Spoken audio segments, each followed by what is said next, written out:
Ndiye akaniuliza kwa nini unaniibianga? Na mimi nikamuuliza naweza ipa nini? Na hii nyumba haina kitu. Nyumba ilikuwa empty, haina chakula, hata mwezi wa Januari tumesaba sana. Hii kazi nimefanya miaka 10 na sijawahi pia mtu. Na hii kazi nafanyanga na roho moja. Nikifurahia kazi yangu juu ndio inasaidia watoto wangu na wazazi wangu. Anjafanya vizuri na amekosea. Juu saa hii mtoto wake anasoma na wangu wasomi, ako nyumbani. Mtoto wake saa hii anakula na wangu analala njaa. So ningetaka kumwambia kufanya vizuri na yote nimeachia Mungu.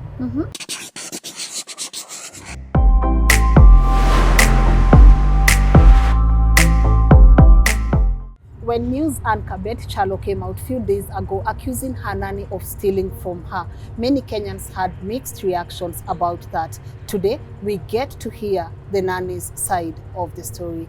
Sasa mami, habari yako? Mzuri sana. Tafadhali ambia Wakenya unaitwa nani? Kwa majina yangu naitwa Consolata Wawira kutoka Embu. Mimi ni mama wa watoto wawili. Mmoja ako form 4 na second ako form 2. So mimi nilianza hii kazi ya nyumba ili niweze kusaidia watoto wangu. Ili wasome na niweze kusaidia wazazi wangu. Kwa sababu hatuna kwa kukaa mali tuko ni tumejenga nyumba peke yake. Kwa sababu ni mimi ulisha watoto na watoto wangu masomo, kila kitu ni mimi. So mimi nilitoka last year, nilienda kutafuta kazi kwa bureau. Mali Betty Kyalo alikuja kunichukua.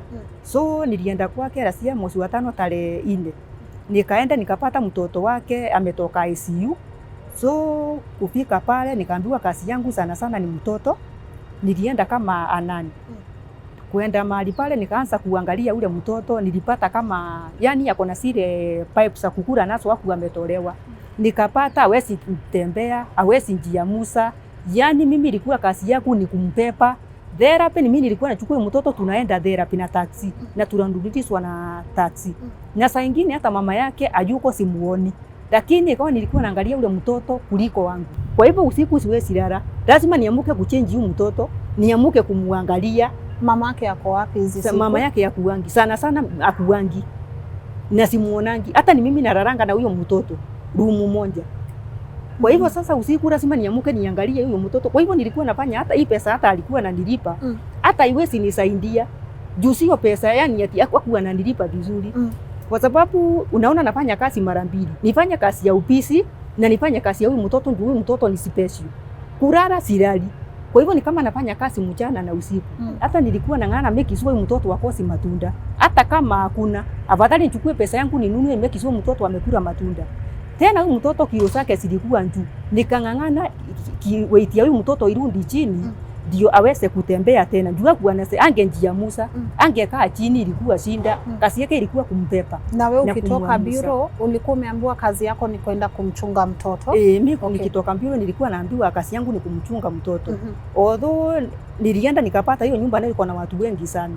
Haya, nisema watu wengi ni watu wangapi? Hiyo nyumba ilikuwa na watu kama watu 6 hivi. Na nilikuwa nimeambiwa ni mimi na mtoto. Haya, tukaendelea hivyo, ikawa alinianza na 14,000. Haya, after kufanya kazi na akaona kazi yangu ni mzuri na angalia mtoto vizuri, upisi wangu akafurahia, yani kila kitu kwangu akasema kiko sawa. Na mimi ndio nikafurahia.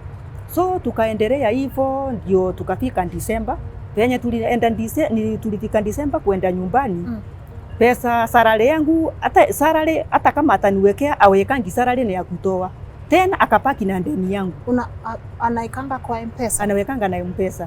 So hakunilipa yote. Alipaki na balance yangu ya Disemba. So kurudi Januari alileta mfanyikazi mwingine. So ikawa huyo mwingine ndio amekuja kuleta shinda kundanganyana, ndiye alete mwenzangu wafanya naye. So penye akamwambia nilimuibia. So alileta mfanyikazi mwingine kwa nyumba. So mlikuwa wawili sasa? Tulikuwa wawili. So penye alileta Uganda, huyu Uganda ndiye alienda kundanganyana na muibia ndio alete rafiki yake. Huyu penye nilienda kanisa Jumapili ndio walipaki sasa wakipanga penye watanitoa. On Monday mama mwenyewe Betty kukua. Monday alitumiwa message na hao wengine wako kwa nyumba. Kutumiwa message ndio wakaingia Monday asubuhi saa 12. Hakukua. Kuingia Monday saa 12 ndiye akaniambia nataka tuongee. Ndiye akaniuliza kwa nini unaniibianga? Na mimi nikamuuliza naweza ipa nini? Na hii nyumba haina kitu. Nyumba ilikuwa empty, haina chakula. Hata mwezi wa Januari tumesaba sana. Nyumba haina chakula. Nikamuuliza na wewe saipa nini? Akaniambia nilikuwa naipa diapers za mtoto. Nikashindwa naipa diapers za mtoto nipeleke wapi? Na hata hakuna mtoto wa kufungwa diapers. Ndio nilimuuliza, akanyamaza. Aya, namba 2 sasa ndio nikamuuliza kama nikuipa. Hii kazi ya nyumba nimefanya miaka 10. Ningekuwa ningekuwa nimesapelekwa polisi ni wizi. Kwa hivyo umefanya hii kazi kwa miaka 10. Hii kazi nimefanya miaka 10 na sijawahi pia mtu. Na hii kazi nafanyanga na roho moja. Nikifurahia kazi yangu juu ndio inasaidia watoto wangu na wazazi wangu. Ukiona nyumba hakuna vitu, ulikuwa unamwambia? Nilikuwa namwambia. Hata kuna wakati tulipisana na sister yake akanirekodi. Ati nagombana. Na nilikuwa naongea ukweli, mtoto imefika jioni, nilishinda nikimwambia na mtoto hata ana pampers ya kumfunga na huyu mtoto hawezi lala hivyo. Hata nilikuwa nakasirika sana kwa sababu saa nyingine unajaribu kutafuta kitu ya kupika hiyo nyumba unashindwa. Utapika nini? Kama hii Januari tumesaba sana. Sasa namba 2 ndio nikamuuliza. Huyu mtoto ukimwangalia nimengangana na yeye. Kilo silikuwa kilo njuu siko njuu na nimengangana na yeye simeteremuka. Mtoto saa nyingine ana matunda. Nangangana ninunulie mtoto matunda. Nyumba haina chakula. Kama Saturday unakumbuka vizuri sana ulitoka na nyumba haikuwa na chochote. Kwa hivyo nilitafuta kitu mtoto atakula. Monday asubuhi penye tuliamuka, huyu mtoto nakumbuka vizuri sana tulimpatia strong tea. Na mtoto akaenda zu. Hii nyumba nilikuwa naipa nini? Na hata shopping hakuna. Tumesaba sana. Mshako sana ama hiyo ilikuwa ndio mara ya kwanza? Hatujawahi kosana sana. Aliamini ule mwingine tulikuwa tunafanya kazi na yeye, alimdanganya juu yangu na akaamini. So ndio akaniambia nitoke niende. Kuniambia nitoke niende, nikamuuliza salary na nikamuuliza mambo ya service. Aliniambia njui service na akaniambia hiyo anjui kwake. Na akanifukuza na hakunipatia chochote. Ulifukuzwaje? Aliniambia tu nichukue vitu zangu niende. Na wakanisautia na wakaniinukia sana. Yeye na nani? Yeye na boyfriend wake. Wakaniletea sinda na wakaniinukia sana. Na nikumbuka hiyo nyumba. Lakini haukuumizwa? Hakuniumiza. Ni kunisautia tu na kuniforce ile nitoke niende. Nikamwambia unajua for one thing umenifukuza, sina pesa, niko na mandeni ya wenyewe. Nikamwambia mtoto ndio huyo amefunjika mguu. Nikamwambia watoto wamefukuzwa, huyo mmoja wa secondary amefukuzwa, sina school fees. Nikamwambia Betty, mimi nikasema kama nikupenda kwangu hii kazi sifurahii sana. Kama nikupenda kwangu nimengefanya kazi yangu, napendanga kazi ya business sana. Ningefanya kazi ya business, nikae kwangu nilee watoto wangu. Na sio furaha yangu. Niache watoto wangu wateseke ndio amelewa na mama yangu hiyo maisha. Sio furaha yangu niachia mama yangu wa watoto juu hata hofu sina. Kama ni kuna mtu kuna yani walimu wanaitana shule, natafuta mtu na mlipa 2,000 aniendee shule. Kwa sababu pale hakuna hofu. Ushajaribu kuomba off? Lakini hofu hakuna. Na holiday hakuna. Unafanya kazi throughout. So mimi ndio nikashindwa nitafanya nini? Sasa sina kwa kukaa. Betty amenialipia kazi, amenialipia jina siwezi pata kazi. So hata nashindwa nifanye nini? Na hata service yenyewe sikuiona hapo nilipa. Hiyo service ni mshahara. Ni mshahara sasa. Hapo nilipa na hata ile angenilipa ati juu amenifukuza. Enda na hiyo Wawira kushikilia utafute kazi, hakuna chochote alinipatia.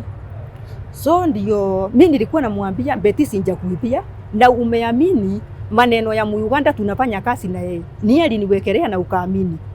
Na hauna evidence yoyote ati nilikuipia, hauna. Kwani umenialipia jina? Sasa watu wanakaa wakinipigia simu, Wawira ulipia Betty nini? Na watu wanakaa wakiniuliza, kwani ni nini ulifanya kwa wenyewe? Sijawahi iba maisha yangu. Na nikakutumia message jana. Sijawahi pia mtu na sijawahi iba. Hata Wakenya wenye wanatazama. Hata Wakenya wenye wananitazama. Wengine wananijua. Na juu nimefanyia hata wakubwa wengine kwa hii Kenya. Kuna wakubwa nimefanya kwa watu wanajulikana. Sijawahi iba. So sijafurahia, amenilipia kila kitu. Watoto sahi hata kusoma ni ngumu, wamefukuzwa, sijalipa school fees. Singeweza kutumia hata mama chakula nyumbani na mama anakuanga mgonjwa. Mama ni mgonjwa. Mama yangu anakuanga na blood pressure. Inamleteanga sana, ako na shida ya miguu na mgongo. So hata hawezi fanya chochote. Kwa hivyo ni mimi natumanga pesa ya chakula nyumbani. Nikijaribu kwenda kutafuta kazi, wananiambia nilipa mali nilikuwa. Na wewe umefikiria kwenda kuripoti uliwekelewa ati umeiba? Sijaenda kuripoti, lakini sasa kutoka hapa ndio sasa nataka kwenda kuripoti, na lazima nimuombe Mungu anipee pesa na fare ili niweze kwenda mbele, ndio na mimi sasa ndio niende mbele juu maybe alikuwa nafikiria juu sina chochote sitaweza. So nikitoka hapa lazima niende mbele sasa, at least nione sasa kutakuwa anje. Na wewe saa hii unaishi wapi? Sasa si mali naishi, sina kwa kukaa, ni mtu amenipatia pa kukaa. Na hata kazi siwezi tafuta, sina hata pesa yoyote nitaenda kuangalia kazi, hata nikiitua kazi kunja uangalie. Sasa sina chochote, ni venye tu nilitolewa. Na Januari inakuanga ngumu sana mtu akuangi na pesa. Kwa hii familia umejaribu kuzungumza na mtu yoyote ili uweze maybe mkae chini na Betty muweze kuongelelea haya? Nilikuwa naambia hata mama yake alikuwa anajua hii nyumba penye iko ni ngumu. Hata sister yake alikuwa anajua hii nyumba ni ngumu. Hata last week alikunja akasema afadhali nyumba yangu kuliko hii juu iko wauasi haina chochote. Na wewe nasikia umeongea na mama Betty, ulizungumzia nini? Hata mama yake tunaongea na yeye sana, na akaniambia Betty anjafanya vizuri kunialipia jina na ana evidence yoyote ati nilimuipia. Angekuwa amenishika na kitu aseme ndio ile kitu ameipa, ingekuwa ni sawa. Sasa ni mtu amenialipia jina mwenzangu mwenye tunafanya kazi na yeye na akami. Mama yake tuliongea naye akasema anjafurahia. Na amekosea sana kunialipia jina. Na kama Betty sasa anasikiza, ungetaka kumwambia nini? Sasa kama ananisikiza ningetaka kumwambia anjafanya vizuri, na ninaongea kuongea kweli nikiwa mbele ya Mungu, anjafanya vizuri na amekosea. Juu sasa hii mtoto wake anasoma na wangu wasomi, ako nyumbani. Mtoto wake sasa hii anakula na wangu analala njaa. So ningetaka kumwambia kufanya vizuri, na yote nimeachia Mungu. Wakenya wote. Kwa hivyo nimejitokeza ndio mjue ukweli wangu niliwekelewa na sikuipa. Na ningekuwa nimeipa, singejitokeza. Nijilete mali kama hapa niongee ukweli wangu. Na mtoto wa huyu mama nimemsaidia sana sana sana.